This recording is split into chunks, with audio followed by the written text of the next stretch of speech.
Hi everyone, welcome back to another video from Wake&Tech. Today I'm going to be guiding you through how to create a playlist on YouTube. Making a YouTube playlist helps you organize your favorite videos and makes it easier for you or your viewers to enjoy continuous content.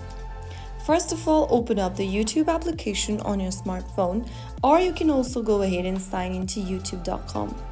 Once you're in the home page after logging in, go ahead and find the video you want to add in your playlist.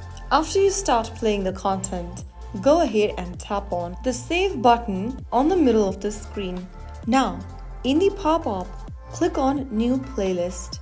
Give it a title for your playlist, and then, under Visibility, select if this playlist will be private, unlisted, or public.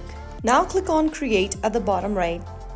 Now the playlist will be created and your song will be added inside the playlist. You have now created a personalized YouTube playlist. You can keep adding other contents to the playlist whenever you want. Whether you are curating songs, tutorials, or memes, your content is organized and ready to be shared and enjoyed.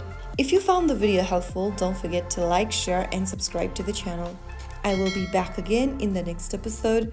Thank you for watching.